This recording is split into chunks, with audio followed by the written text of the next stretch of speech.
YouTube, what's up? It's your girl T, and I'm back with another video. So for today's video, I'm going to be walking through how to cut people off. So before I get the video started, I don't usually do this, but I'm going to put a disclaimer. You don't have to explain to anyone or give them a reason on why you're cutting them off, because at the end of the day, it's your life and your decision, your choice. So move through these different tips and tricks and my word of advice at your own rate, and don't feel like you have to explain anything to anybody. My first step on cut before you cut somebody off, analyze the friendship. So when we think about friendship, we think about long-term connections, different happy memories, different core memories, and different little things throughout the friendship, as we evolve and grow. So I'm guessing you're at the point where you thinking, I'm gonna cut this person off. Instead of just thinking about this one incident, think about the whole friendship. Was this a one-off thing, or is this a pattern? Do you have to reach out for them to communicate with you, or they're only reaching out to vent to you? Think about how this friendship interaction goes. How do you guys interact with each other? How do you talk to each other? My next bit of advice is discussing the friendship. So let's say you've made a list of the pros and cons of your friendship, right? And you're thinking, okay, maybe it's savable. You're not really at that point yet where we got to cut them off. I feel like a simple discussion can solve the thing. But if you've already had the discussion, then if you haven't already had the discussion, then try to sit down and talk to them. Some people aren't aware of their bad traits and their red flags, so maybe have a discussion with them to see how you guys can get away from the issue. Like, hey, I don't like when you call me super late, or hey, I notice whenever I have something big, you're not there. It's always an excuse. Like, have an adult conversation about it. Some things can be talked out and worked out through. And sometimes you want to give that person one more chance to talk through it. Plus, we're all adults or about to be adults. Have a conversation with your friend before you just ghost them. Okay, for this part of the video and beyond, I'm going to call this method the detachment phases. So you're probably wondering, what? I thought we were going to work things out. No, let's say you guys had that talk and they still keeping up, the issue you have with the friendship, or you're starting to pick up on more, or it's just not working. Like, y'all tried talking it out made it into a bigger thing. So what you're going to slowly start doing is start distancing yourself from that friendship. So let's say the conversation didn't go in your favor.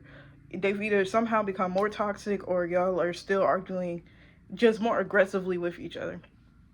Slowly start distancing yourself from them. Like, if you guys are used to hanging out every day, slowly start taking your days away.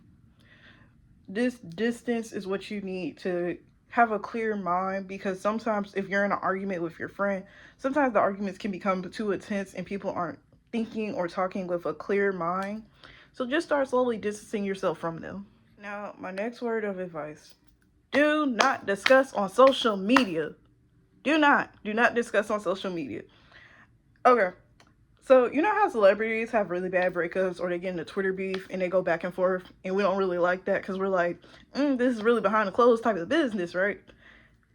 You're the celebrity in your own life, and I need you to know that, okay? Do not run to social media saying, like, let's give your friend the name Emily. Oh, Emily's just fake. She does this, airing out their dirty laundry. No, leave Emily alone, okay? Go about your day normally. Social media is not your private diary, it's not your journal. It can become messy. And then if you're in high school, sometimes it leads to fights, sometimes it leads to them trying to write you up for bullying. Don't be doing that. You're gonna look back and you're gonna be like, dang, that was really dumb. You're gonna have people picking sides, and it's gonna become a bigger issue than what it was supposed to be in the beginning. Like I said in past videos, get you a journal, start writing your feelings down. Do not have that like blackout post on social media. I can't stand fake friends. I always be there for people and don't nobody be there for me. The lines that we always be posting. No. keep it going. Because what's gonna happen is Emily's gonna know that she has you pressed, and she's gonna start doing more stuff to get up under your skin. People like attention, whether it's positive or negative, and I don't know why. Just ignore it. Like, don't talk about it on social media. If somebody walk up to you, oh, why you ain't friends with Emily no more, don't say a word about Emily. Don't say nothing. Just say, oh, I have a lot going on right now. Keep it nice, simple, straight to the point. Don't be trying to go to social media. Don't be trying to air Emily business or whoever's business out. Keep it to yourself. And I'm going to tell you why in the next couple of tips. This next step is the unfollow. So when I say detachment, we not just gonna go ghost in 24 hours. Some people friendships are really in depth. Maybe y'all see each other every day. Maybe y'all been friends since childhood. And for me, it's intimidating to cut somebody off. I'm not gonna lie. So you want to slowly start pulling yourself away. So you've been distancing yourself. You're starting to slowly, do your own thing or do something with some other friends in the friend group, right? Unfollow them on all social medias. If you're seeing less of them, then your mind isn't so stuck on the friendship. You don't want to see them. You don't want to get angry at something they post or something they said, because some people can be shady. Not everybody's going to be happy that they're being cut off, and you just want to get rid of the negativity. You don't want to be caught up in the confusion. My next tip is to block this person, okay? So let's say I'm following, you did it, and you still have this energy of, I'm not angry anymore, because when you're about to cut somebody off, people be thinking it's like an anger move. You're not gonna be angry the whole process, okay? At some point you're gonna be sad. At some point you're gonna be like, kind of happy, kind of have a sense of relief. It's a process to it. The same way you grieve when somebody passed away, it's the same way you're probably gonna grieve this friendship. So block them on all social medias. This is the part where it's like, basically, it's no return. You've come to terms with this friendship ain't for me, and you just don't want it no more. Because unfollowing is not enough. Some people, they try to do stuff to get on your nerves. They know that right button to press because you guys have been friends so long. So unfollowing wasn't enough.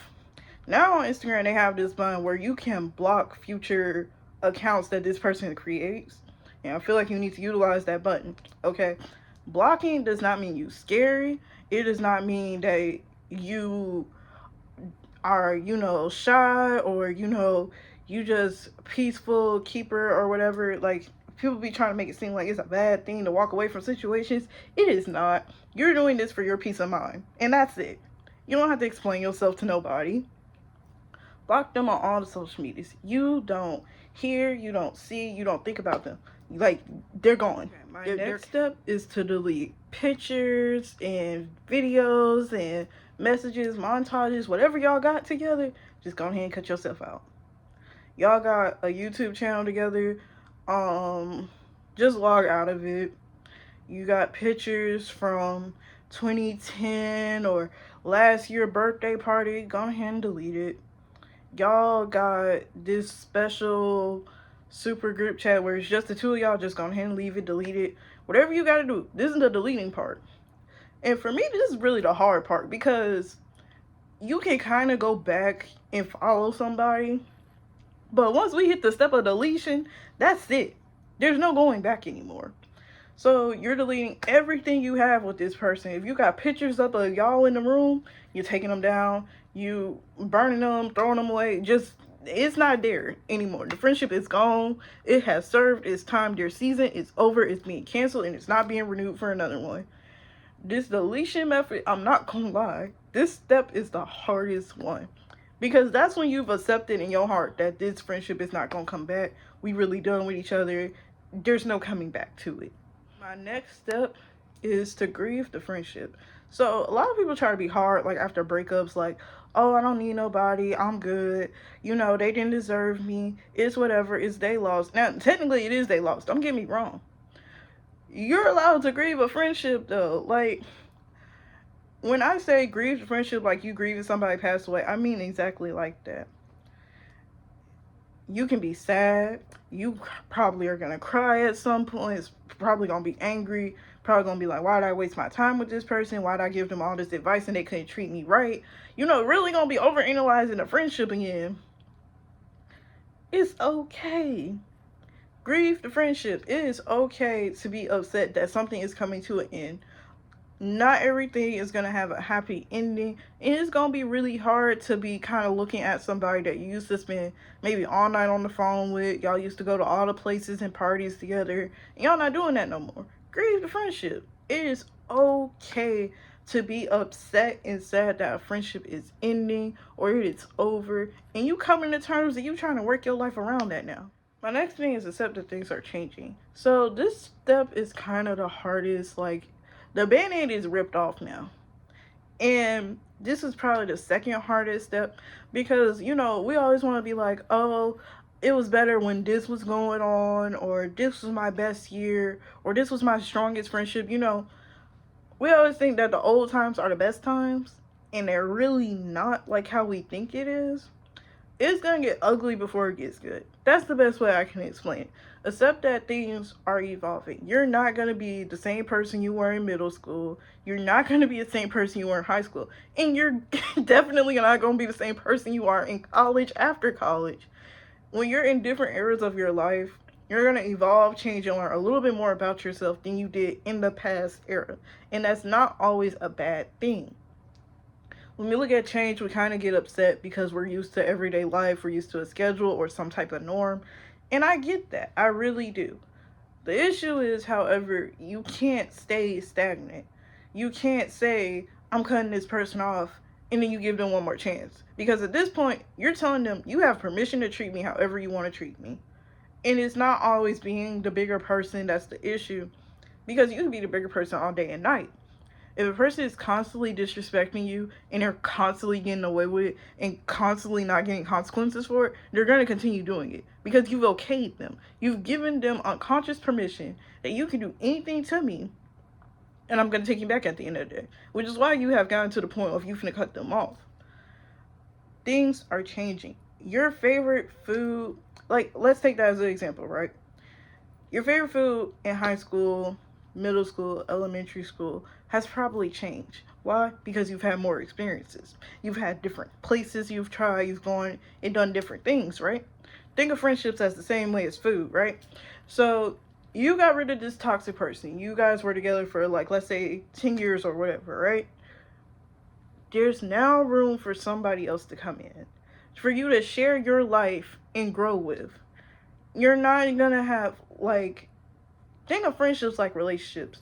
Just because you had one toxic relationship, that doesn't mean all your relationships from here on out are going to be toxic.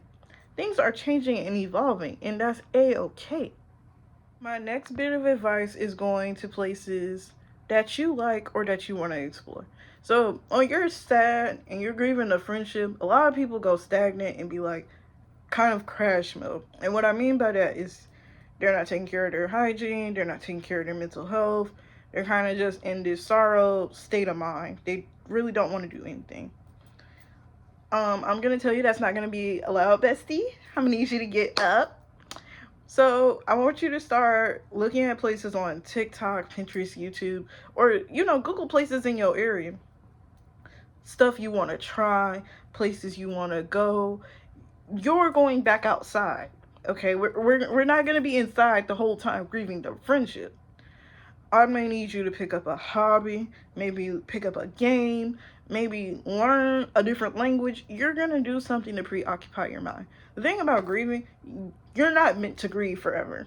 Like, even if it hurts in your heart, life is still going on. Time waits for no one. I need you to get up, get back to what makes you great. We mix ourselves into friendships like we do relationships. We kind of take little pieces of ourselves off for compromise, and there's nothing wrong with compromising. You ain't got nobody to compromise with no more, though. I want you to really think about what do you want, not what does you want. What do you want to do? Who do you want to be? Because this is a new chapter in your life. The same way you get a birthday and you're moving on to do different little things. Like, you can't do the same stuff you did at 16 at 21. You need to be thinking about what you're going to be doing. Maybe you want to work a fashion show. Maybe you want to write a book. Maybe you want to, learn how to do lashes or nails or whatever you want to do. Start. This is your time. Use me as the key, the person that gives you permission to go ahead and do it. You shouldn't be upset about a friendship ending to where your life just freezes and stops. They ain't the captain of your life. They're not the leader of the ship. The show is going on. Okay? You're the main event. You're the main attraction. I need you to act like it. My final tip for today is to ignore the "I just want you to be happy." Now, when I say this line, some people, they try to gaslight you like, "Oh, I was such a good friend," or, "Oh, I don't know why you're making these complaints. I never did anything like that." Whatever their little line is, because maybe you've tried it in the past, ignore it. Ignore it. Because this is the thing, and this is why I say you need to discuss with them the friendship, right? They're going to keep saying, "Give me one more chance," and then they're going to do something worse in the future. I guarantee you it's happened numerous amounts of time. Ignore it. They're speaking nothing but straight hoopla to you. They're going to do it again. I can promise you. They're going to do it again. At the end of the day, you have one life to live. You need to choose your happiness over this friendship. Okay? And what I mean by that is, they're going to try to swing the deal up. They're going to tell you all these sweet, good things like, "Oh, remember I was at your birthday party," or "That really bad breakup, I bought you dinner," and all this other, sugar-coated things, nice things that they've done. Ain't nobody tell you to do that. Not trying to sound selfish or rude. Ain't nobody told you to do that. You cannot hold a past positive action that you did for the sake of our friendship or because you wanted to over my head to negate the negative action that you did because you don't want to deal with the consequences. That's not how life works. If you don't pay your insurance and then you holler some excuse of "I got fired from my job," that does not mean they're finna give you your car back. No.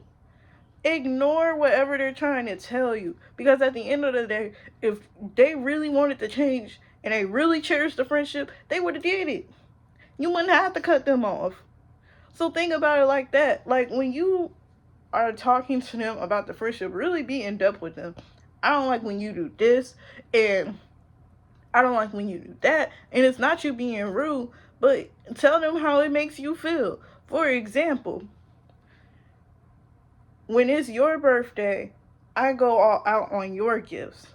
But when it's my birthday, you don't put any thought and love into it. So it makes me feel like you don't really cherish this friendship.